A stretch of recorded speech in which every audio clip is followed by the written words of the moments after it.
it's just like that with founders. We gotta wear multiple hats, especially in the early days Hmm. when you didn't have enough fun to hire people. Right. Yeah, you just have to do what is necessary for the company. So Hmm.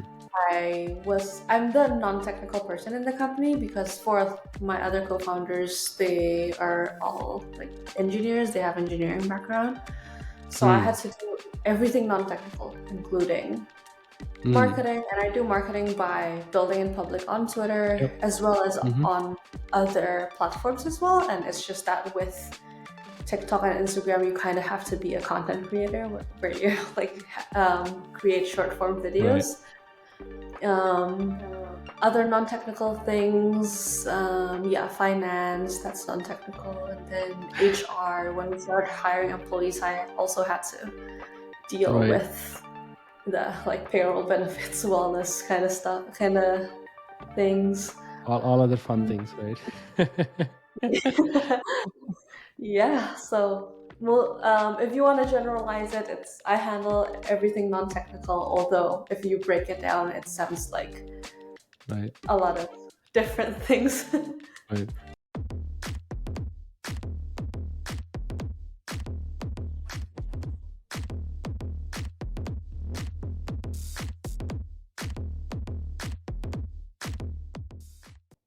Welcome, everybody. Thank you for tuning in to the Undefeated Underdogs podcast. Today, I have a good friend who I kind of like met on the internet a couple years ago when I was actually building and hustling. With shout out, she is also kind of hustling with her own startup, uh, and I've been a good friends with this person for a while, and I admire her building public skills. I admire her Twitter skills and the writing skills and everything. So, without further ado, welcome, Mission Marceline. How are you, Michelle? How are you doing? Good, good. Thank you so much, Sharath. Happy to be here. Yeah, and we recently met after a long time. It was like it was fun Yeah, meeting back in you. 2021, I think. Yeah, from 2021 to 2023, it's like Mhm. it took some time, but we finally met. Uh, Today I have like, I think Kevin Chandra is supposed to join, but we'll try to squeeze as much as we can from you, every ounce of knowledge that you can give to us. But I'm excited to unpack a lot of things for folks who don't know Michelle. Michelle is the co-founder of Typedream, a powerful buffet, I would say, for creators where they can actually build websites, build link in bio type pages and everything else for their gumroad type products or anything that they sell on the internet. So it belongs to creators, so they are creators and they're building something for creators, which I'm very excited about. And Michelle is also featured in Forbes a while ago. She's an immigrant like me. That's something that we both connect on that level. And she's a big proponent of build in public movement, which I really admire. Like I said in the beginning, Mhm. sometimes I just like kind of like go into your account, Michelle, to like see how you're tweeting, how you're kind of projecting Type Dream, so that I get some ideas. So some of my ideas are like stolen from you. I'm just letting you know. No, But that's okay. yeah, welcome to the show. And right off the bat, uh, how are you feeling? Congrats on getting your green card. I saw your post a couple days ago. A couple weeks ago. You're kind of celebrating 4th of July as well as your green card. How are you feeling? Oh, I feel amazing. It's just that for the past 3 or 4 years, I haven't been able to just focus on building Type Dream, just focus on my work because, Hmm. yeah, those visa situation, it did take a lot of Right. time. Yeah. Right. So, No. Yeah, absolutely. I think it's kind of stressful, right? Like it's it kind of extracts a lot of mental energy. I would say not physical, but per se, but mentally it'll drain you. I am still going through, by the way, but some point of time I'll get there. But yeah, talk to me. Like, how was your experience? Oh, how did you, like, is it, did you go back to all the memory lane, like, talk to me about the whole journey. The visa journey? Yeah, visa, like, once you got it, how did you felt the joy of freedom? Um, so the journey I think started back in 2019. I had just graduated Mm-hmm. college, and if you did STEM, so if you're majoring in either science, tech, math, or engineering, you get 3 years Mm-hmm. of like working permit in a way, but then you'll have to work for another company. And if I want to pursue Mm. a type dream, then I wouldn't be able to do that. So I had to find Mm. an alternative, and I think I scrolled through Bookface, which is the internal Y Combinator directory, and a lot of other YC founders did this thing called the O1 visa, which is the Mm. extraordinary ability visa.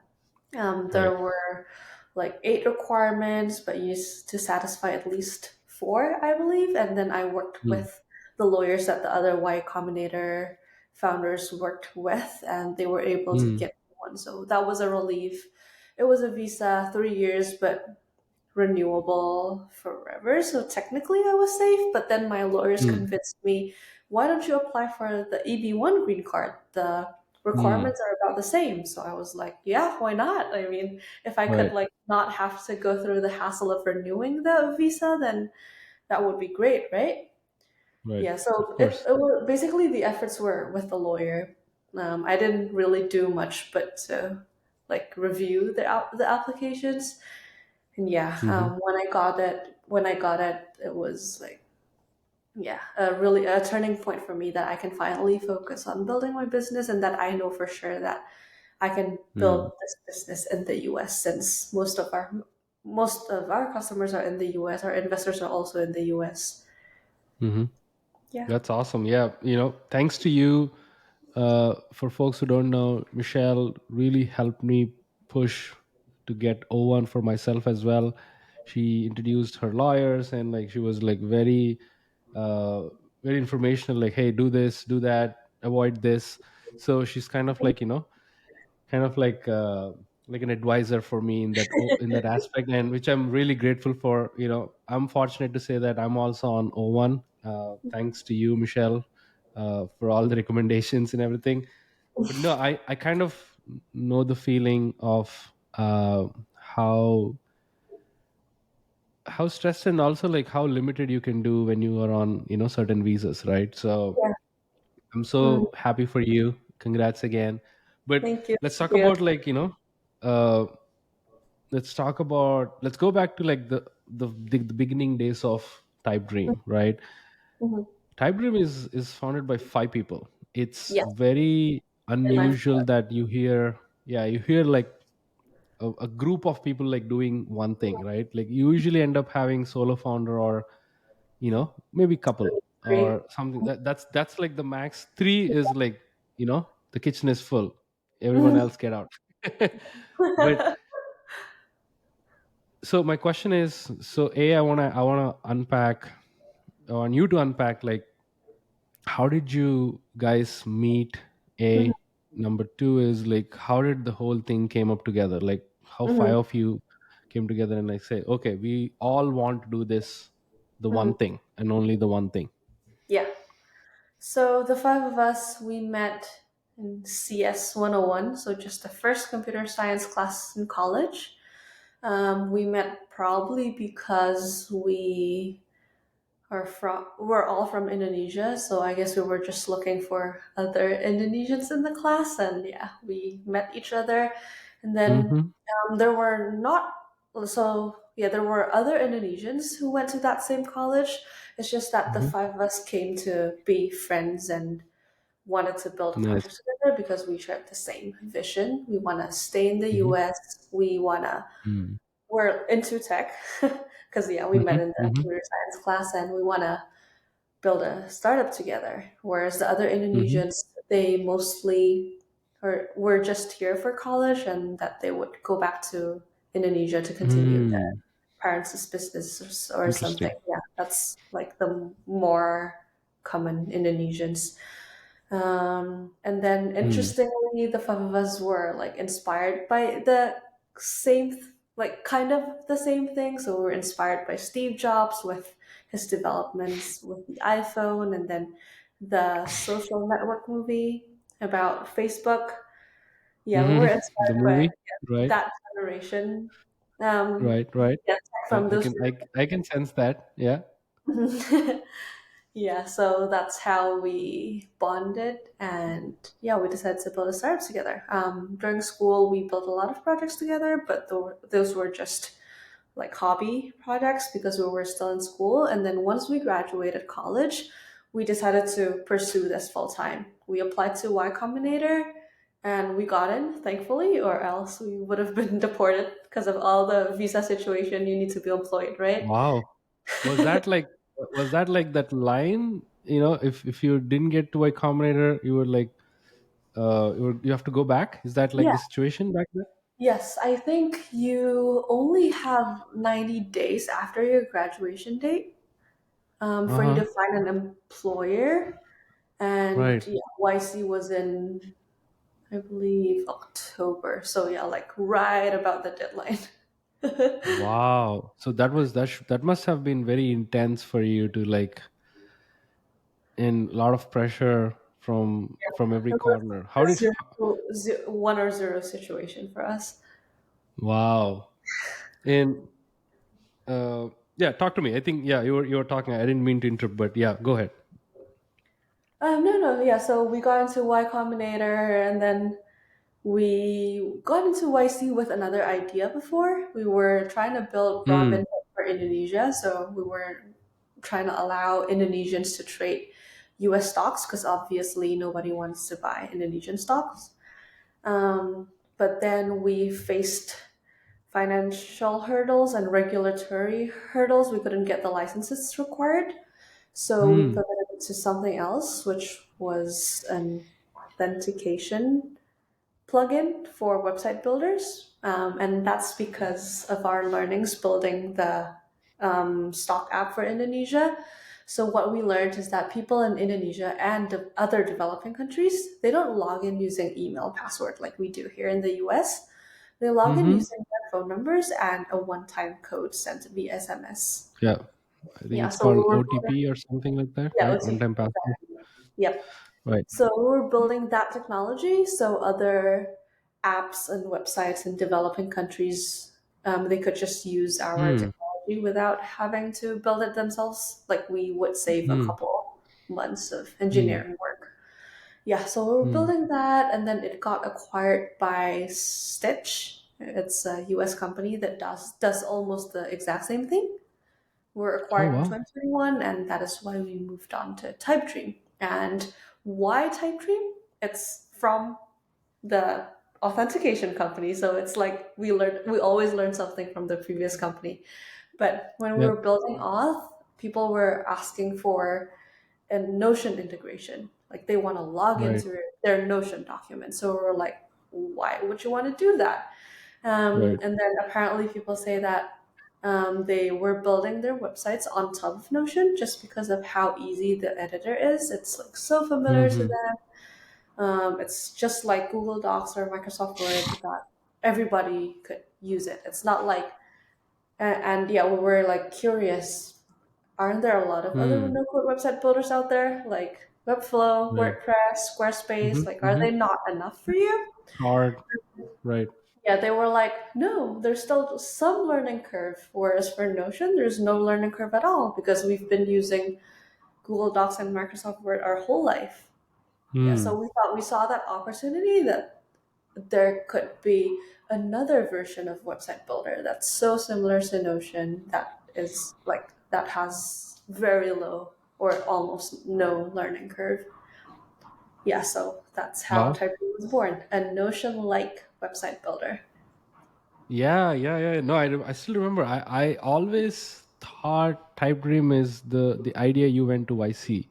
I don't know, Mhm. for some reason I feel like, Yeah. you guys always talk about Type Dream more than your previous Yeah, startups. we Probably you weren't should building start doing that. before.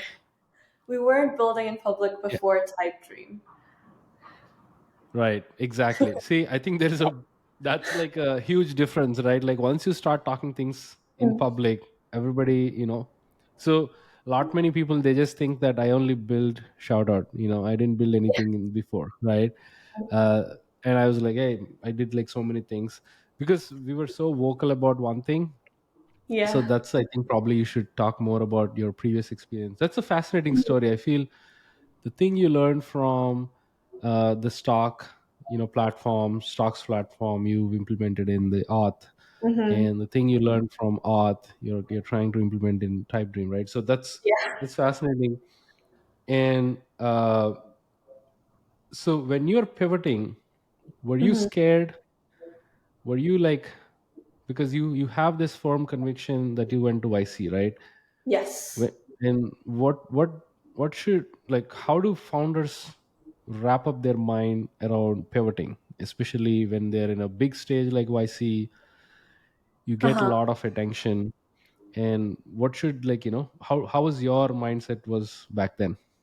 Yeah, to be honest, the pivots I've done before aren't like hard pivots, so I don't know what the experience like if you have a really established business, but you need to make the call Hmm. to pivot. The pivots I've done before, so the stock trading app to the authentication app, well, we couldn't get the licenses required, so it was like a no-brainer pivot, right? There's no way we were Hmm. to continue this Right. stock trading app. So yeah, that was an easy pivot, I would say. And then the Right. authentication pivot to the Typedream pivot. Um, what we so we were faced with two problems when building this auth company, and Hmm.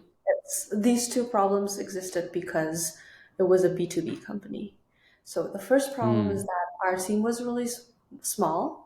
It was only the five of us at the time. Hmm. And then we were serving businesses. So we had to make sure that our system is up 24/7. And it's not only because we were serving businesses, but also because our like the product that we were offering was like at the front line, right? Authentication, sign up, login. So if we're down for like just a few minutes, then these businesses would freak out because they would lose their potential customers if they couldn't log in or sign Right. up. Yeah. So we were faced with that engineering problem where we couldn't have a good enough SLA to serve these businesses. Like I remember our system would be like would crash at 3 a.m. in the morning, and then we all had to wake up and fix that bug. And then Hmm. we were even in the news one time. Like no, the company that were using us were in the news one time, not for a good reason, but because their system was down, and Wow. it was our mistake at the time. So yeah, that was Wow. really really taxing for us that yeah we're kind of traumatized with being a B2B company. And then the second one is that we couldn't do sales because what we learned from Right. the B2B business is that it's not about your product at all. Like they don't care if you have the best product in the market. It's more of like whether or not you can sell. And then at the Hmm. time, we were just fresh graduates, so we didn't know anyone at any other company. And the way B2B businesses do sales is they were usually a part of another company. So say they worked at Salesforce, and then now they're building this B2B, and then they would contact someone they know from Salesforce to Hmm. like subscribe to their business. Yeah, so we didn't have any connections before, so it was hard for us to scale beyond the point we had. Right. Yeah, and then there's this another other company who does exactly the same thing as us. They just raised a round at the time, Hmm. and then they decided to acquire us. And it was not an No, it acqui was not. hire. No, just the Oh, product. product. Okay. And uh, when you got acquired, like, were you satisfied? Are you guys still hungry to do the next thing? How did you, like, come together as a team again, the five of you, it almost feels like you're like this, either like a ninja turtles or something like that stick together, right? Like like a Yeah. boy band or a girl band. uh yeah, so how did you come up again? Like, I want Mhm. to I want to understand, how do you guys stick together for so long, like five of you, right? It's such a big thing for Yeah. me, because people Mhm. usually, when they see success, like getting acquired by someone is not a small thing, right? Especially Yeah. on that note. And once you see success, you're like, okay, I get to do this, and I want to, like, do my own thing and whatnot. So how did you come Mhm. back? What was, like, your bond? uh what was your hunger look like back then? Mhm. Yeah, we were still hungry because I think it was like around the acquisition time. I don't remember if it was before or after, but we saw this new problem, right? Where our users Hmm. from the authentication product wanted to have a Notion integration. Yeah, so we saw this entire problem, and Hmm. yeah, we still wanted to build another company together. So we decided to build Typedream. And how did you go from 0 to 1? Especially, did you use the leverage from the auth company customers? You reach out to them. What was your go to marketing strategy was like? Yeah, so not necessarily from the old auth company, but so we were targeting people who were building their websites on top of Notion. Mm-hmm. So we would go to, I think there was this directory of websites built on Notion. Do Hmm. you know Site Hustle Stack? No, never heard of it. So yeah, there was this website called Site Hustle Stack, just a directory of site hustles, Uh-huh. um, and then a lot of websites like on that directory was built on Notion. So we decided to do the things that don't scale by Right. like Yeah. we contacted them one by one. We rebuilt their Notion site to Typedream, and we Right. sent it. We just showed it to them. Hey, I rebuilt your site using Typedream. What do you think about it? Yeah, so we did that one by one. I think there was like Wow. 500 of them at least. And then we onboarded them to our platform, asked for their feedback, and then if they liked it, we asked them to help share it on social media, mostly Twitter, and it's Right. just word of mouth from there. Yeah, so the Wow. beta phase lasted for about 3 months, and we finally launched to Product Hunt in July of 2021. And That's yeah, awesome. that was the inflection It, point. is side hustle stack, is it? I kind of heard that name. Is it from Michael Novotny? Is that the guy who built it, if I'm not wrong? I uh don't know if he's also the guy who built it, but I know Legion. oh, Hmm. probably I might be tripping. Sorry, my bad. I might be like, Yeah. confusing with some other thing. Hmm. That's amazing. In Product Hunt, let's talk about it, right? Yeah. I've heard so many stories, like, like yours. Product Hunt actually, like, is the elevation point for us. It actually Hmm. changed the direct trajectory of our startup life, our personal lives, and I'm personally one of them. Personally, it changed my career. Shout out to Product Hunt, homage to it. uh, I'm wearing hat for folks who are not seeing this conversation. But so talk to me about it. Like, how did it actually impacted, like, truly, and gave you that confidence that we can go all in again on this thing, and there is a big wave. Yeah, so before Product Hunt, our product wasn't public yet. We were waitlist only, and that's because we wanted to get as many feedback as possible, and also to create FOMO. So two things. Yeah, we were building in public. We were sharing what we learned from almost every onboarding call we did with our beta testers, and Right. then we also built FOMO from there because we would share it on Twitter, and then people would join the wait list, and then people would tweet about them joining the wait list in order to be pumped up the wait list. Yeah, Right. so that was that entire marketing slash product strategy. But Right. when we launched Product Hunt, maybe it's due to the hype we built like a few months before the launch, but we Hmm. got number one product of the day, the week, Mm-hmm. and the month, I believe. Hmm. Wow. So that is why it was the inflection point because we finally opened our product to public. We got a really good traction from Product Hunt, and yeah, that gave us enough conviction that we should pursue this full time because yeah, we got a lot of volume for Product Hunt. And I still remember. I think you guys did like a virtual conference or something like that, Yeah, or I don't know, something that something was around those lines. yeah, no What was code that? event. So we made this event called No Code November, Hmm. where it's inspired by No Shave November, but yeah, Right. so the event was like in the month of November.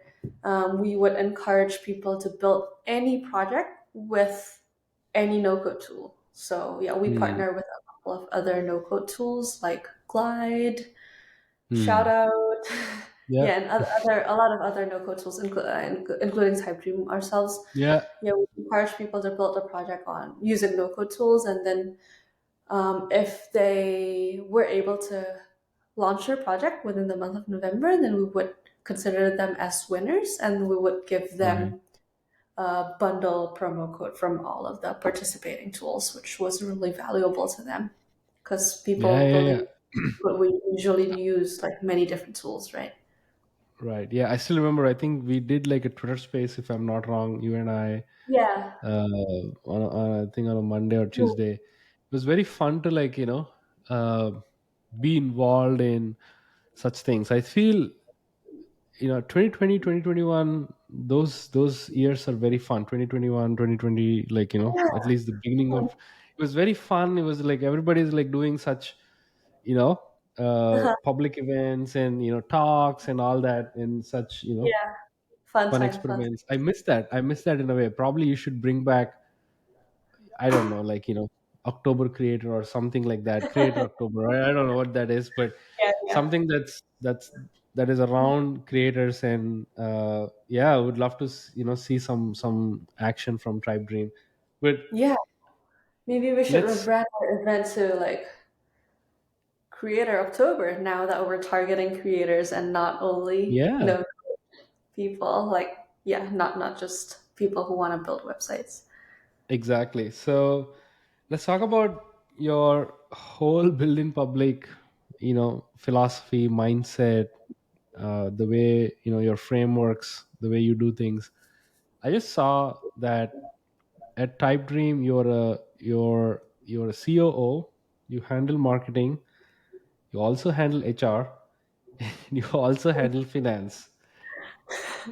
what Yeah. else what else is there? Like, can you do everything pretty much? Like, and top of it, you do content, if I'm not wrong, for Type Dream and for yourself, and you tweet a lot, and you do everything in public. So how come a, a COO, HR, finance? I understand marketing is a bit of it has that angle to it, but how come these personas in you are clashing with the persona, which is a bigger persona of someone who builds in public constantly and consistently, right? So talk to me about that differentiation, like how you think about the whole movement. Yeah, I feel like it's just like that with founders. We gotta wear multiple hats, especially in the early days Hmm. when you didn't have enough fun to hire people. Right. Yeah, you just have to do what is necessary for the company. So Hmm. I'm the non-technical person in the company because four of my other co-founders, they are all like engineers, they have engineering background. So I Hmm. had to do everything non-technical, including Hmm. marketing, and I do marketing by building in public on Yep. Twitter as well as Hmm. on other platforms as well. And it's just that with TikTok and Instagram, you kind of have to be a content creator where you like create short form Right. videos. Um, Other non-technical things, yeah, finance, that's non-technical, and then HR. When we started hiring employees, I also had to deal Right. with. the like payroll benefits, wellness kind of stuff, kind of things. All other fun things, right? Yeah, so well, if you want to generalize it, it's I handle everything non-technical. Although if you break it down, it sounds like Right, a lot of different things. right. And how do you manage, like, what's your day to day look like doing so many things, and yet keeping up Mhm. with Twitter, with this constant feed that changes every second, as you tweet? Yeah. What Yeah, what do you do? Okay, so to be honest, HR and finance, they don't take that much of my time because I would usually need to only do them once a month, like beginning of month. Mm-hmm. And then the rest of my time, I would spend it on the marketing and customer support side of Mm-hmm. things. So what I do is I bridge the gap between my internal team and our customers. So I would Hmm. promote our new features and improvements to our customers, as well as receive feedback from them and relay it back to the team. Hmm.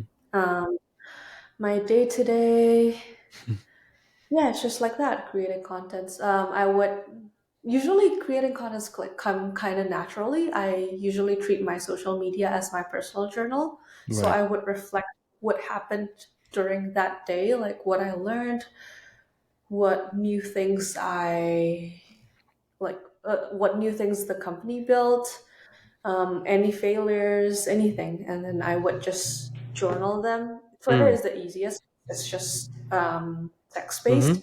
I would Mm-hmm. just write a thread about my learnings or successes, failures, or the features I built that day. Even sometimes it's a hard sell. Sometimes it's about myself. And then the next day, I would turn them into short videos for Instagram and TikTok. It's basically like that every day. Then I Wow. would spend some time doing customer support as well. That's a lot. My God.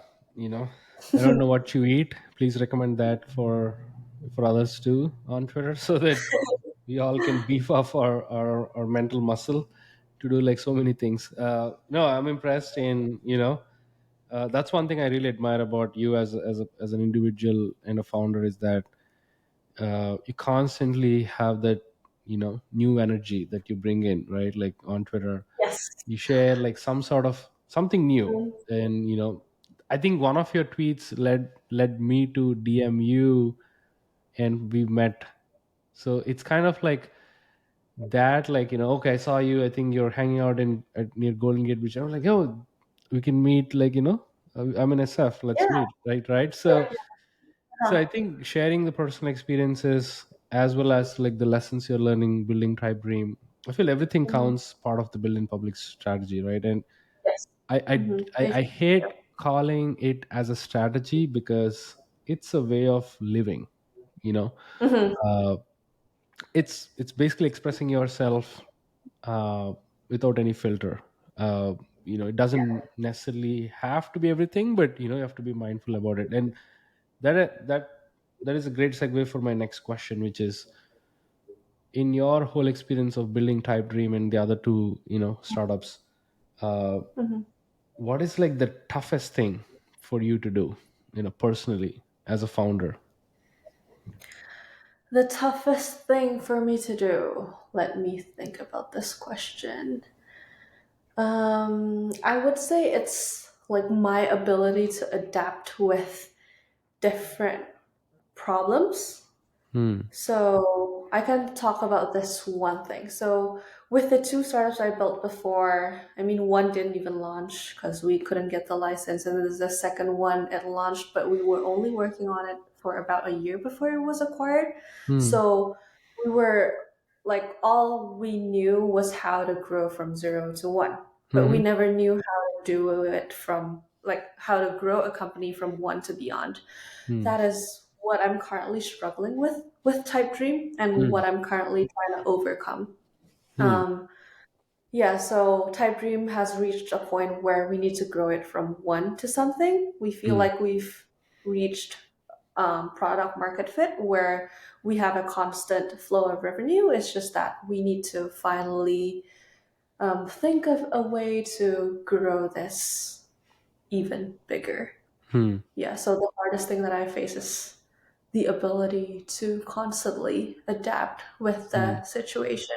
It's continuous learning. It's not like I can apply the strategies I did from zero to one to one absolutely. to more.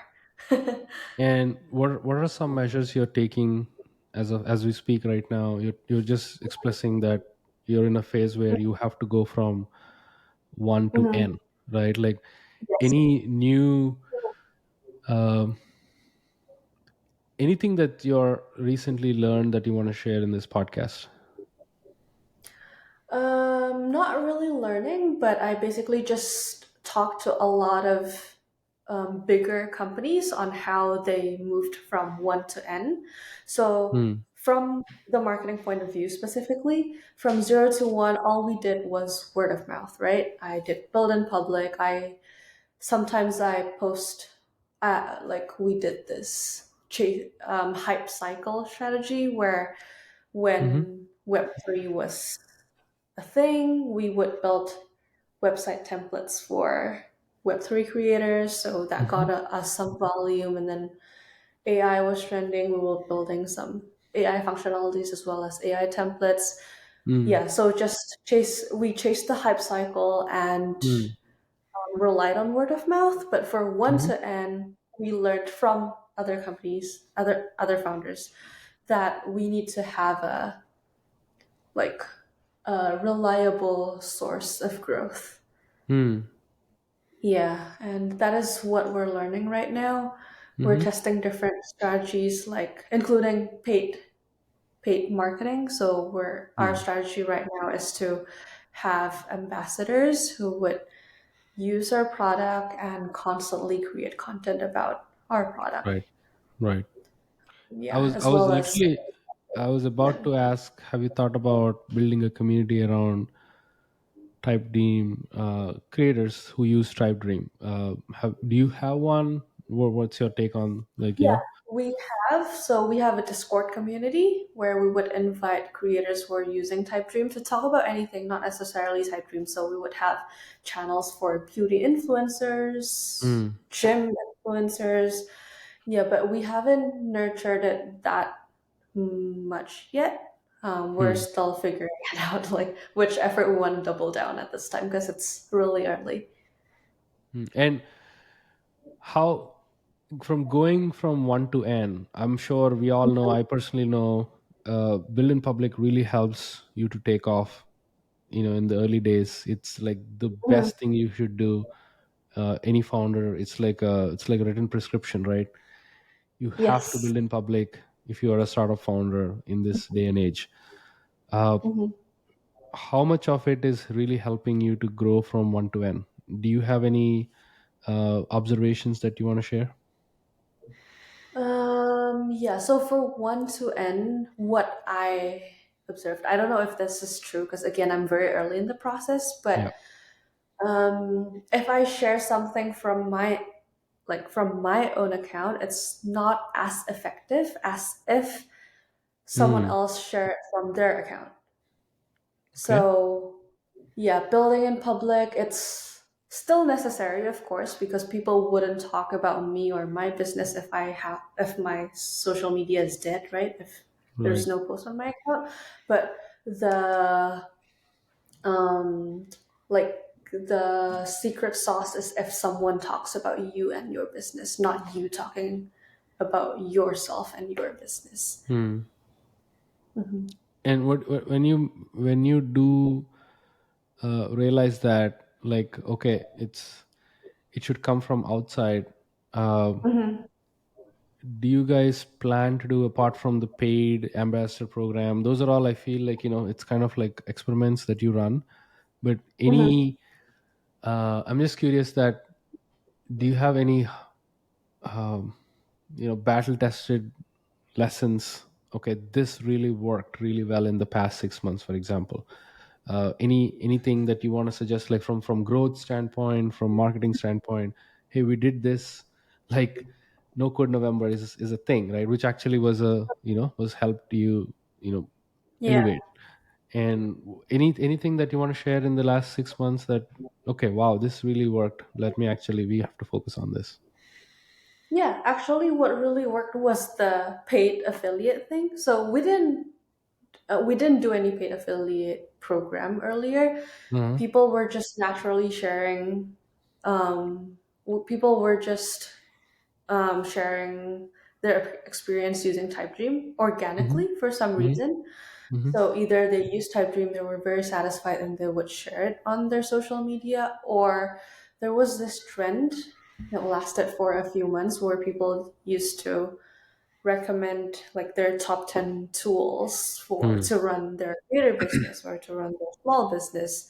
Yeah, there was a lot of those tweets, Hmm. and Typedream was constantly mentioned in those tweets. So that used to work really well for us that we decided to do this paid affiliate thing. So Hmm. we know for sure that they will constantly post about us and not only depend on if they want to do it.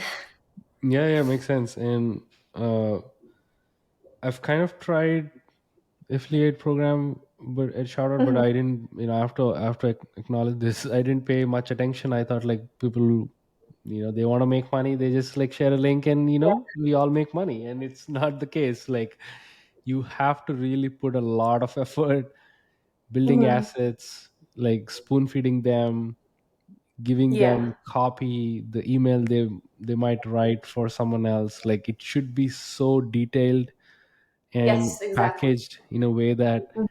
uh, okay, now I have the link as well as a kit. Okay, now Mhm. I can like bring more people in, right? So it should be that intense, which Yeah. I completely missed. And it was one of the things that I failed miserably at executing. Mhm. It's like the affiliate program, and that's one lesson I learned. I just want to Yeah. share, given that you're talking about It's affiliate program. definitely an active affiliate partnership.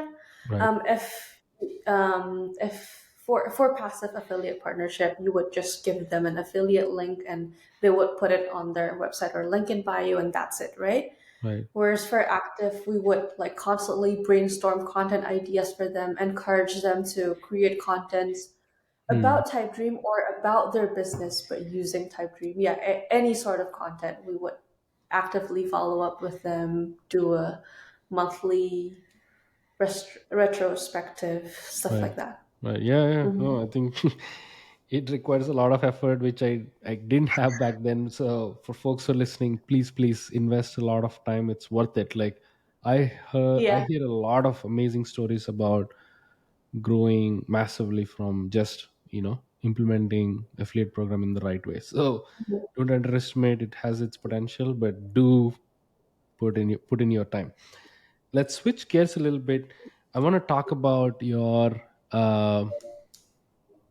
before even going there. I think let's cover this, the type dream.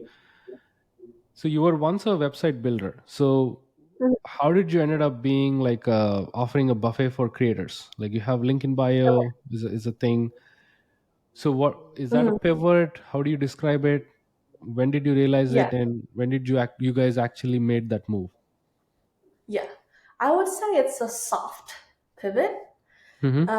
And it's because in the early days, we were just a website builder and we were serving mostly startup founders. So people who want to, startup founders or indie hackers. So people who want to build a project, they would Mm-hmm. usually need to whip up a quick landing page to start accept waitlist or like just to show their idea to VCs or something. But aside from startup founders, a lot of digital creators, especially Notion creators, were also Mm-hmm. building their websites on Typedream. So they would need a landing page to list the Notion templates they're selling. Mm-hmm.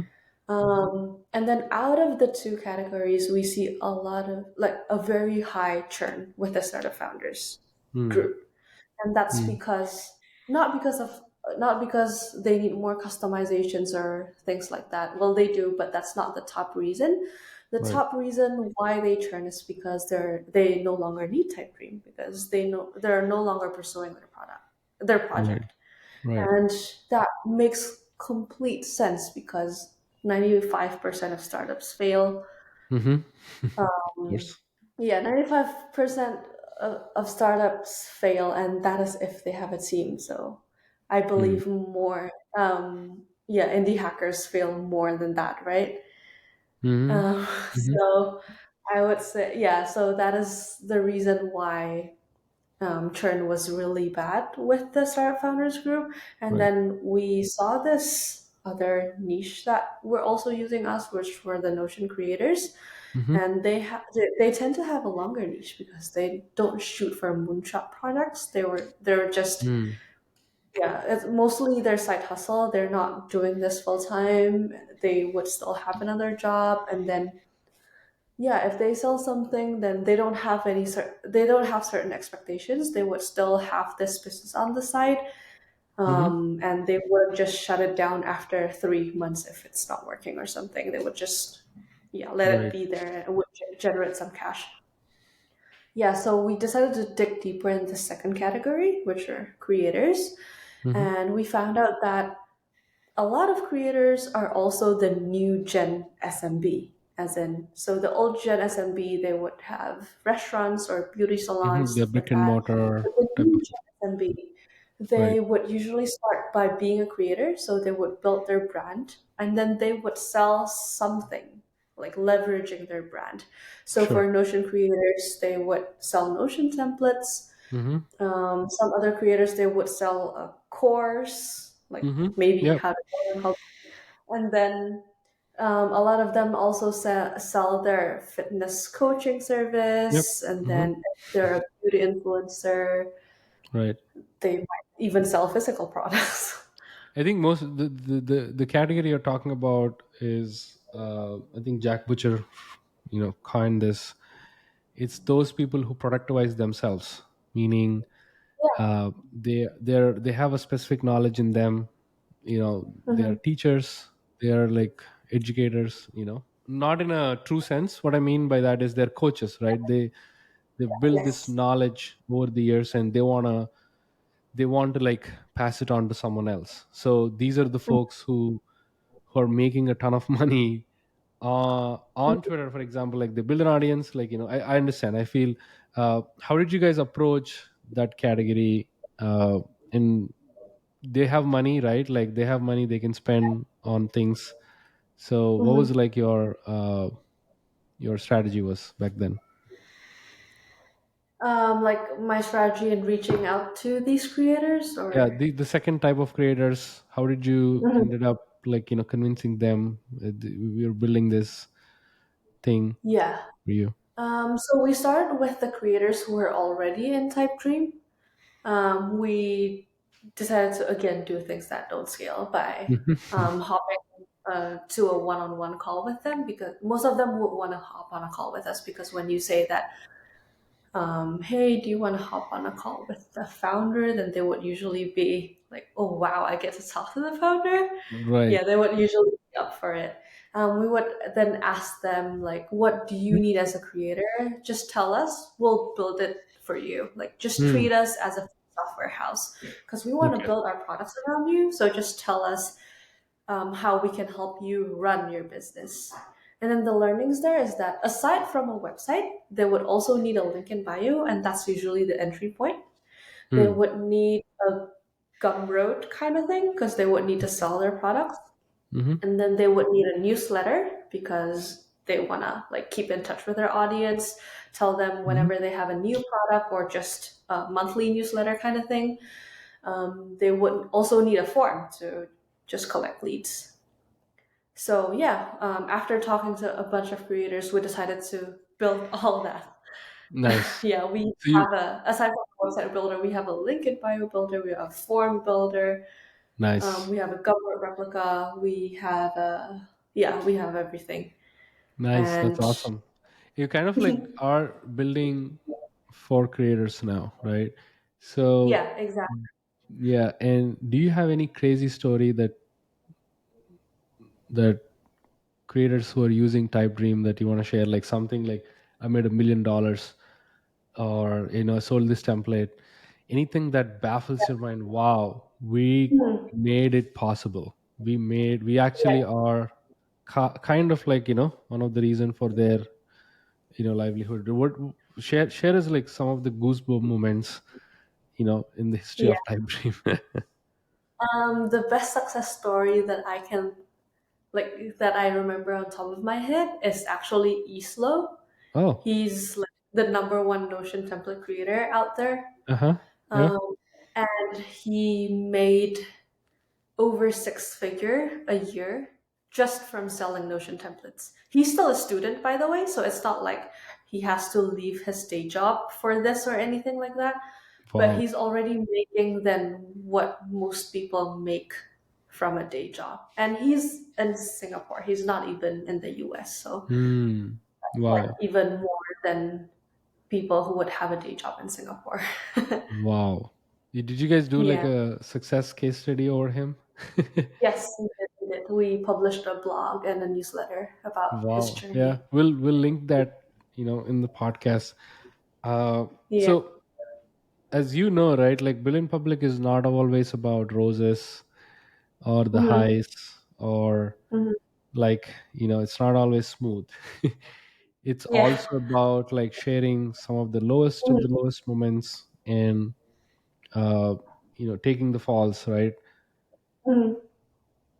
If you may share, like, did you ever feel like, man, this is really tough, building this thing is really tough, I can't do it anymore? I felt like, Mm-hmm. wow, I'm overwhelmed with a lot of things, like, content, I have to publish this, there's a lot of stress, I have to like do marketing, in your case I have to do HR, finance, like, all the other things, non-technical.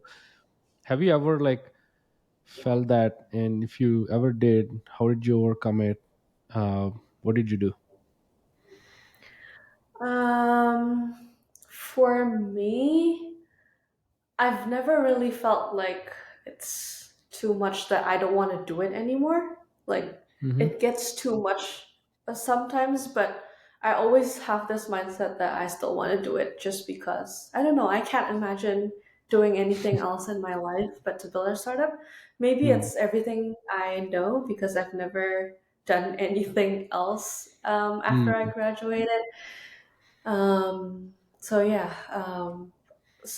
no matter how hard things get, I would still have the mindset that I need to rise from here and Mm-hmm. continue building this. Who are you fundamentally learning from constantly on a day-to-day basis? Like, do you have a set of heroes that Yes. you look up to? My role model is Sean Puri and Sam Parr from My First Million. I Okay. listen to their podcast religiously and I apply the advice and the learnings I got from that podcast to my day to day life running Typedream. Nice, nice. Yeah, I think you seem like a biggest fan of them. So I don't know if Sean's ever listened to this podcast, but if he ever, Michelle is your biggest fan, Fingers Sean. crossed. Like, hopefully, probably I'll bring them on the podcast, and you never know. I'll probably like shoot my shot, and That would be really cool. yeah, that might be a thing. Uh, that's so awesome talking to you, Michelle. I feel like you have that.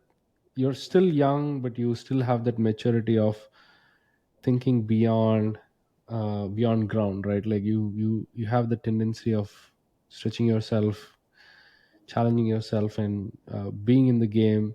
And I do appreciate it.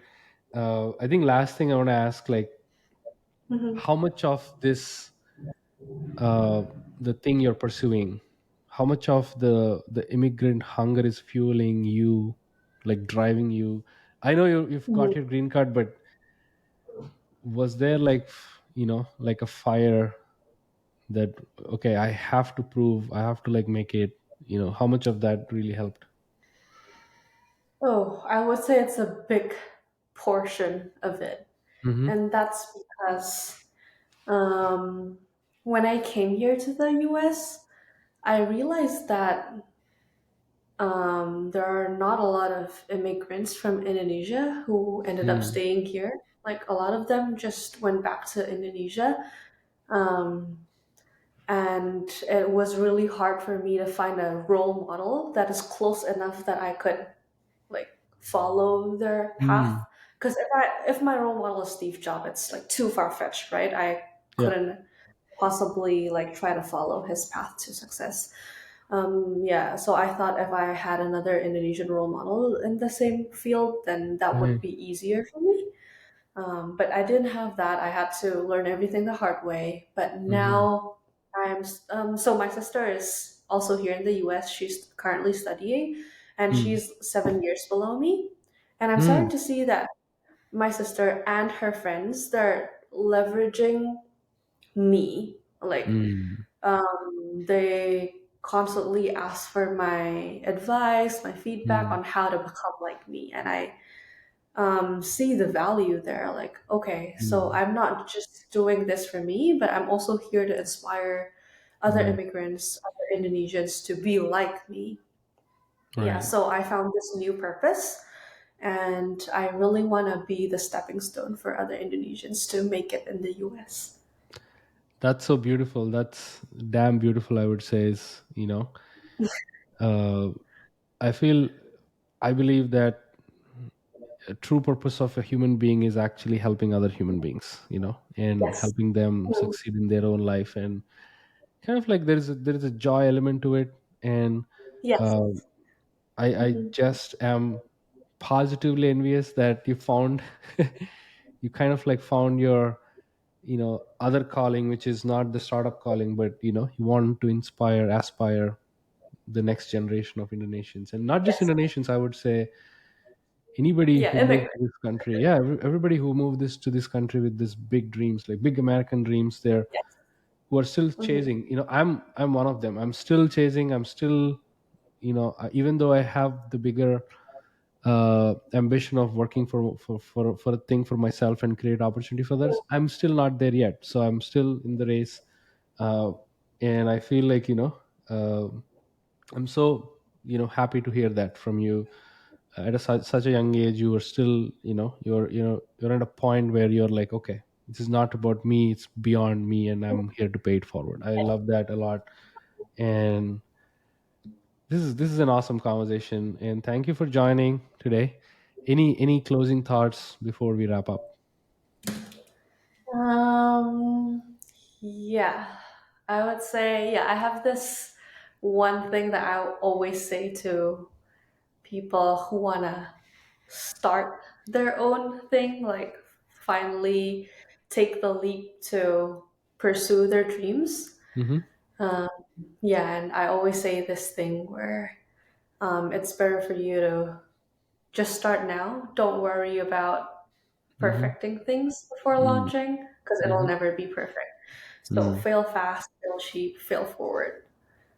Awesome. Yeah, so just fail a lot because you will learn from each of your failures, just like I did. I always learn from the failures of building my previous Mm. company. And if you fail enough times, then you will know how to avoid those failures, that you will um, slowly go towards the right direction. Mm. I love that. Basically, if you're failing, you're learning, right? You're not actually failing in a way. Yes. You're giving it a Mhm. try, but it didn't work, and you Yeah. learn how not to do, or things that didn't Not work. to repeat the same failures at least. And there's only a finite amount of failures that you can make, right? So Exactly. Exactly. Michelle, thank you. Appreciate again for taking the time and joining us on this podcast. For folks who are listening, guys, do it. That's it. That's the fodder. There is no secret sauce. Like there is no shortcut. You have to put into the effort and continue like failing, continue learning, continue trying. And if you play long enough, you will win at someday. We don't know when, yes. you will Yeah. definitely make it.